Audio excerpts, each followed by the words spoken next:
Good morning.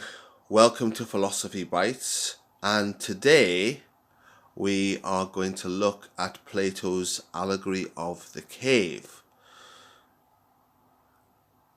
Allegories are used often in philosophy to explain complex philosophical points.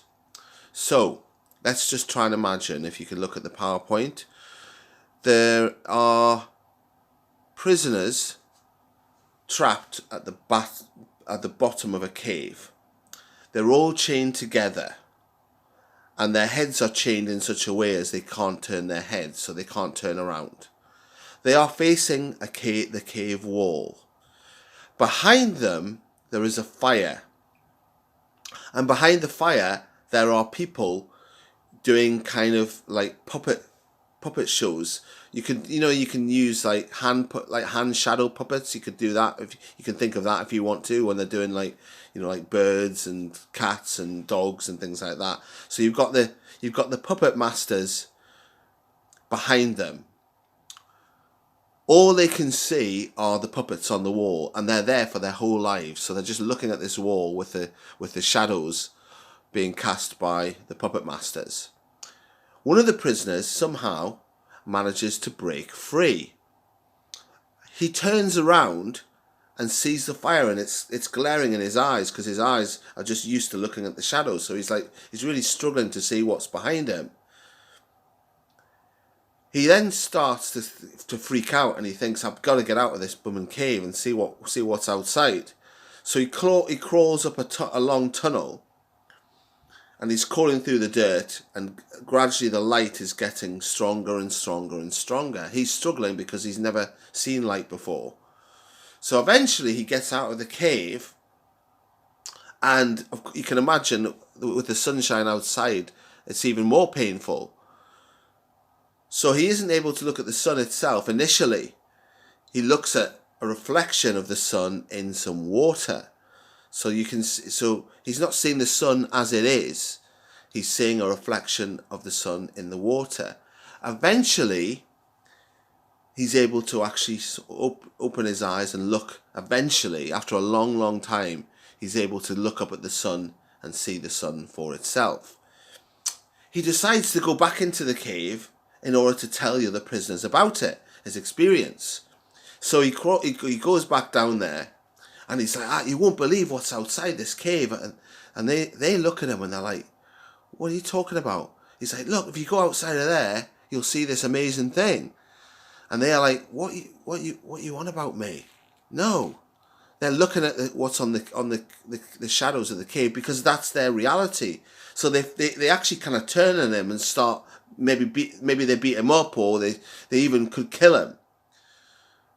Now, Plato is telling this story in the Republic, and when he's finished telling it, the philosophers that he's with, they're like, that's a really strange story, Plato. What are you on about? Who are these prisoners? And Plato responds and says, well, the prisoners are you. Everybody is the prisoner. And they're like, wow, what do you mean by that?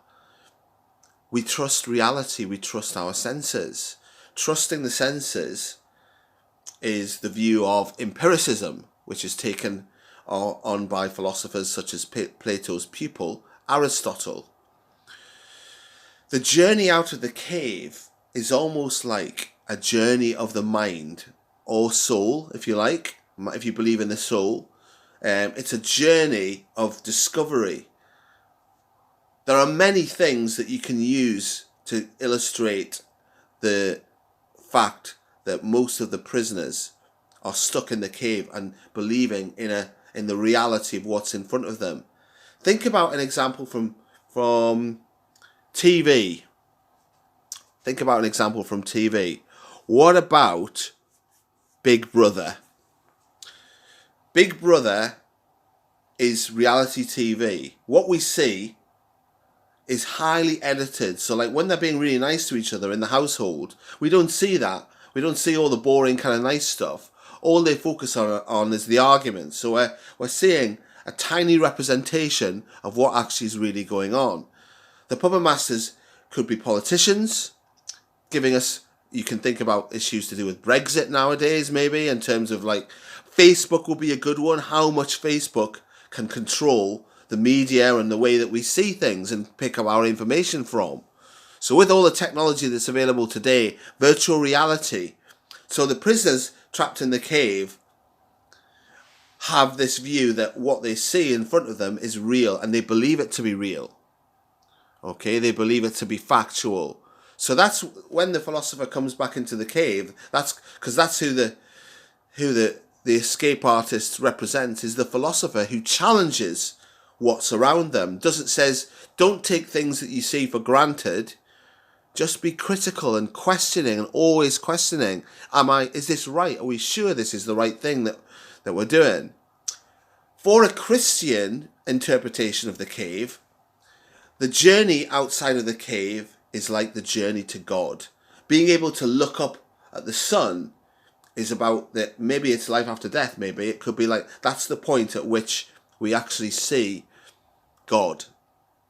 But it's after a long, long struggle, a long, hard struggle. In the Matrix, when Neo suddenly wakes up, there's a lot of like images to do with mirrors in the Matrix, as you'll know.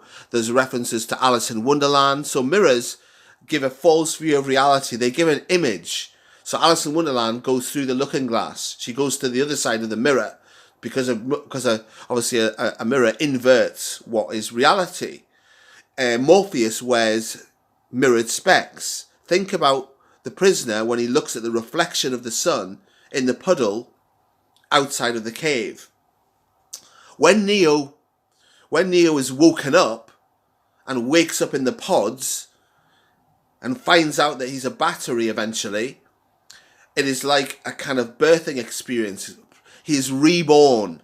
Coming out of the cave is where somebody is actually reborn. And Christians believe in baptism and resurrection.